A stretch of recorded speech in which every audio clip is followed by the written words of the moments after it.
یو مزدور پلار نن چې څنګه خپل کور ته راغی زر پسې زوی راغی ورته یې څه داسې ویل بابا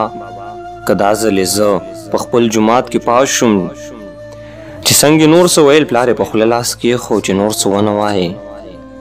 بچي حیرانه شانتې څه پریشانه شانتې یې ترې پوښتنه وکړه چې بابا څه چل وشو چې داسې هیبت واغستې بابا خاموشه و خو د خپل زوی ضد له وجې ورته قصه یې شروع کړه زړه کې مې زور نشته بس اوس مې نور نشته زموږ خپل کور نشته ستا نه بل ها مشر و خو اوس دې رور نشته زویه ستا مشر رور و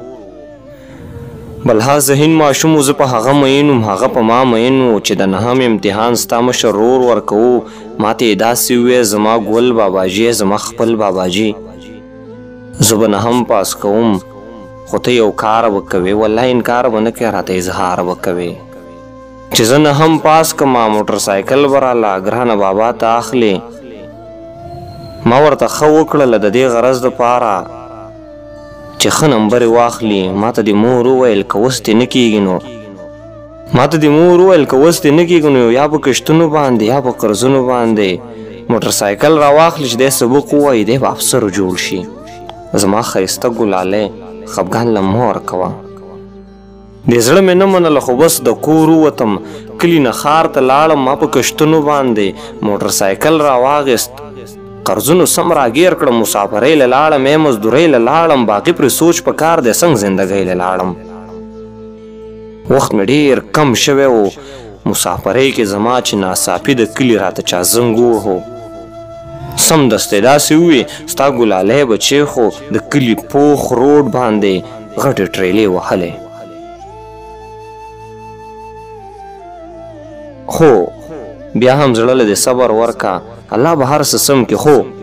که ته راتلی شې راشه حالات یې لږ ډېر ښه دي ما خپل قرضونه هیر کړل زر مې د کلي په لوری خپله مخه وکړه چې خپل وطن ته راغلم په لار کې غلي راته یو دوه ملګرو ووې زړه دې د خپل بچي نه ملګري صبر که نور مونږ د لاسي دپاره تا ته وې ستا د بچي چې حالات لږ ډېر ښه دي ته خو راورسېدې خو ستا د ګل بچي نن درېیمه ورځ ده چې هدیره کې پروت دی زرې ضمیره بسمې ضمیره زرې ضمیره بسمې ضمیره قیمې ضمیره د دغه روډ نه مونږه په خپلو لاسو باندې نوره قصه پرېږدوه خو که موټرسایکل غواړې ته په ښې نمبرو باندې نو زما ګل بچیه زما بلبل بچیه ته نور تعلیم مه کوه ته نور سبق مه وایه زما ستا ژوند په کار دی ستا په ما زړه نه سوځي خو ته زما بچی زه لا په زړه سوری یم نور مې مه دردوه یا ښې نمبرې مه اخله یا موټرسایکل مه غواړه